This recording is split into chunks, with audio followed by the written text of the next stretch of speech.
Is driving for Walmart Spark even worth it in 2025? Consider this. We have recent updates to the app itself, to the offer types, to the ratings, to if you even qualify, and specifically to your earnings. So yes, this is a very important question to consider if you're looking at these different apps in the gig economy. Spark, is it worth it specifically this year? Walmart Spark, I mean, nothing's really changed operationally per se. You gotta be 18 plus to qualify. It's in all 50 states. And basically, it's the last mile delivery service owned by exactly Walmart. And there's 3 types of offers you'll get as a courier in this case: curbside, shop and deliver, and returns. While we still have those 3 main offer types, yes, a lot has changed. Let's start with the most recent that's actually going live here in a couple of weeks. It's this, and yes, this is changing April 25th, 2025. So if you're signing up, or even if you're a current Spark driver, you're going to need to change this. So the way they pay you is through this other third-party app. It's another app you have to download, branch wallets. So when you get earnings, it's deposited into your branch wallet. I mean, basically no one else really does this, but then you transfer from branch wallets into like whatever, your bank account. Options after, you can do kind of a standard like bank deposit, ACH transfer, or this one platform. Now, if you don't change it, they'll say they'll try to get it to your branch account, but obviously if your branch account isn't available, they'll send you a check to the current address you have on file in your driver profile, but obviously you won't be able to continue to work on Spark until you update your earnings account. Now that's pretty big. That affects a lot of Spark drivers, but this next thing might affect even more Spark drivers. As of March 2025, depending on your location, you might not qualify to either sign up as a Spark driver or continue to even drive on Spark unless you have this. Based on your location, you will be prompted to provide your real ID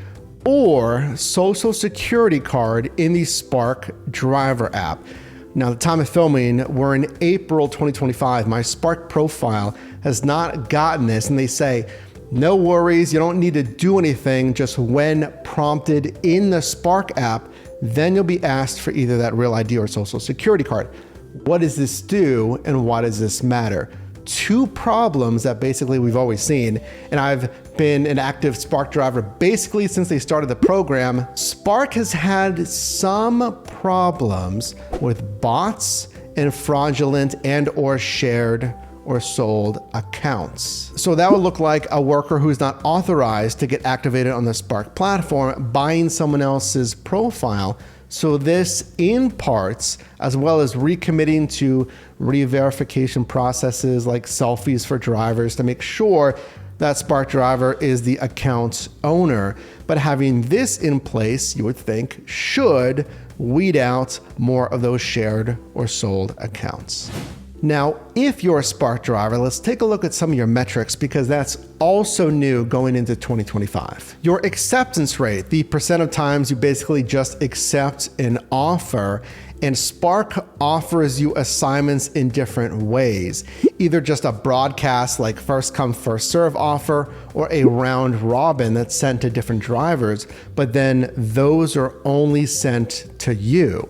So now your acceptance rates is now a percentage of round robin offers you accept, the offers that are sent directly to you. This from an announcement in September 2024. They also say introducing completion rates. Now, if you're familiar with other gig apps, let's say like DoorDash, completion rate is the percent of offers that you've accepted. So now they're assigned to you and the percent of times that you complete that offer. Spark says completion rate is the percent of trips successfully delivered or returned after making a good faith attempt to deliver to the customer's location. The more offers you complete, the higher your completion rate percentage will be. I haven't really had a lot of cancellations. Granted, I don't do a ton of Spark. Let me know if your cancellation rate is higher or lower on Spark. But I feel like on food delivery, I might have maybe higher of a cancellation rate. Now, cancellation rate can also be before you actually pick up the goods. Because if you pick up, let's say, food on DoorDash, you can't cancel it after picking up the food. That's fraudulent activity on the account.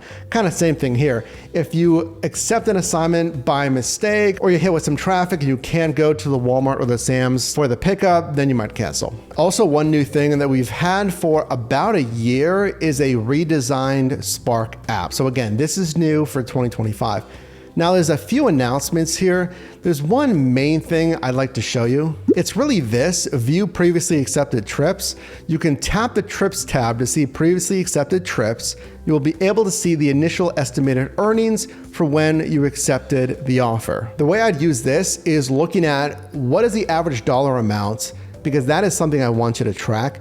The average amount that I'm accepting over time. Am I noticing that I'm kind of lowering the bar, accepting lower dollar offers, or is my marketplace sending better and better offers? And I'll show you actually what to look for specifically on Spark here in a second. Is that average increasing with time? Also looking at the app here, the home screen really hasn't changed, but what I would look at here, how many locations do you have?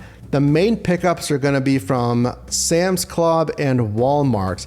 And if you need to change zones, which will highlight different stores in different areas, just click on this button right here. A change we saw really last year, that you need to be able to get to the store basically within 20 minutes. Like for me, I'm a little bit farther away. They don't want me going online to Spark unless I'm closer so they can time that pickup ETA. Now let's look at order and pay strategies specifically for 2025. So here's what I would look at for the orders coming in and any potential bonus pay they're offering you. You might have bonus pay as well. So if you go into your home screen, click on this incentive programs and look at the bonuses, but I've always had this problem with Spark bonus pay. It'll say something like this, like incentive up to $40, but take a closer look here. It says earn $30 for completing 6 trips. Sounds good if you can get an extra, in essence, $5 per trip or an extra $30. But look here, it has to be on this certain day. Okay, fine, number one, but it has to be from this specific location, Walmart, Pittsburgh, South. And also, if you have a stacked order, so 2 or more assignments for one driver, that batched trip only counts as 1 trip for this. Here's another one. Earn $15 for completing 3 trips. Nice, another $5 extra. Certain day, certain Walmart, and certain accept time from 3 p.m. until 11:30 p.m. Just be a little more careful going for bonus pay. I don't want you to go for it and then realize, oh, this offer doesn't even qualify because I'm not at the right store. Talking about the curbside pickup strategies. Number one, the actual numbers in pay, it's kind of the same thing like most any gig app. The dollars to mile payouts, how much am I getting paid per mile driven? Dollars to time, how much am I getting paid? How much time is it going to take? Positioning, where is it ending? That has always been the tricky thing on Spark. If I'm going to a Walmart or a Sam's, maybe another little location, but that's where the orders are coming from.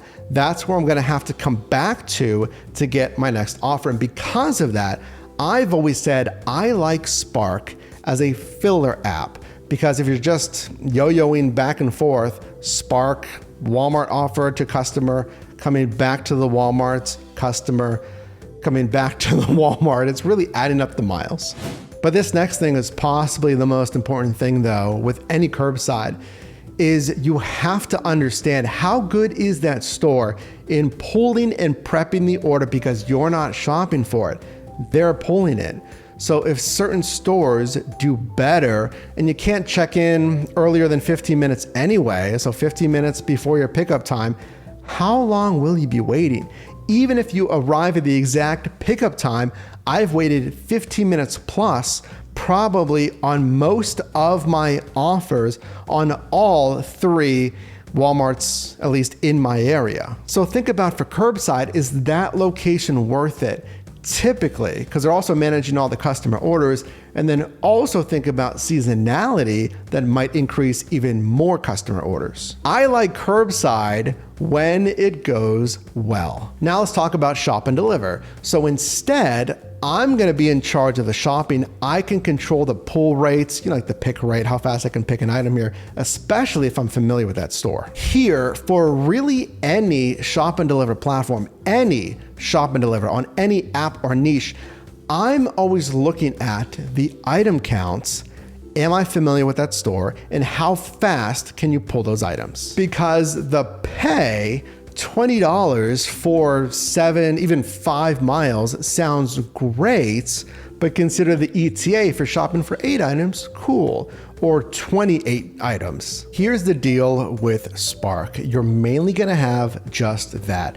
It is curbside, how fast are they pulling the items basically, and then shop and deliver, inverse, how fast are you at pulling the items?